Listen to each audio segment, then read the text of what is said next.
He could see the bits of mud and twig caught in the folds of its pebbly skin, the stains of blood on its white dagger teeth.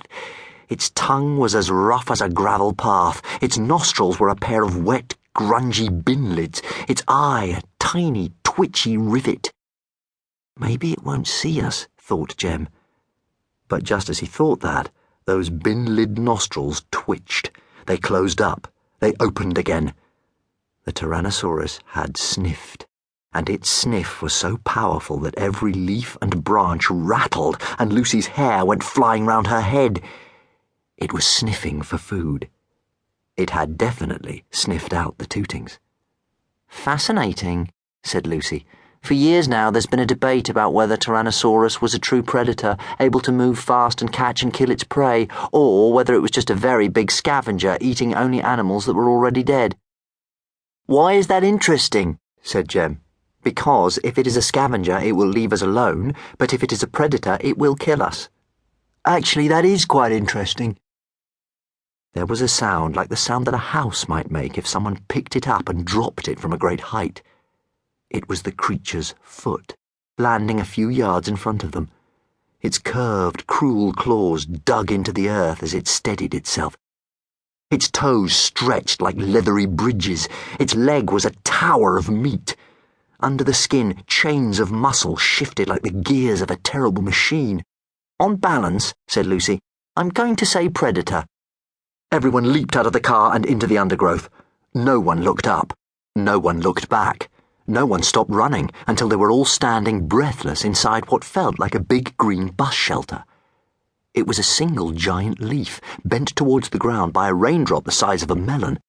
Jem found himself staring at the changing patterns on its surface. He could hear his father and mother discussing what to do, but for some reason he couldn't tear his attention away from those patterns. "We need to get far away from that Tyrannosaurus as quickly as possible," said Dad.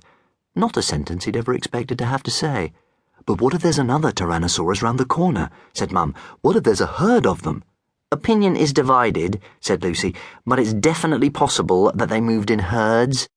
Suddenly, Jem realised what the fascinating pattern on the surface of the raindrop was. "Little Harry!" he gasped, for the pattern was the reflection of little Harry's bottom as he crawled back into danger. "Dinosaur!" giggled little Harry, correctly, as he toddled through the undergrowth. Without pausing to think, Jem ran after him. Surely he would catch him in no time. But it was amazing how quickly his little brother could move on his hands and knees. Unlike Jem, little Harry did not have to push leaves and branches out of the way or clamber over roots and stones.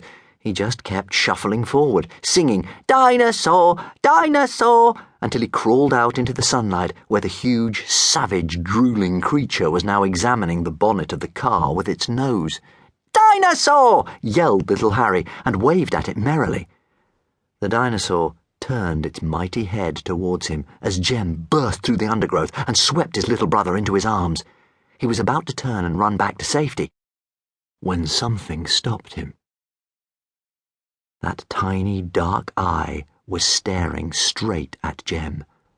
The Tyrannosaurus was looking at Jem, and Jem could not look away.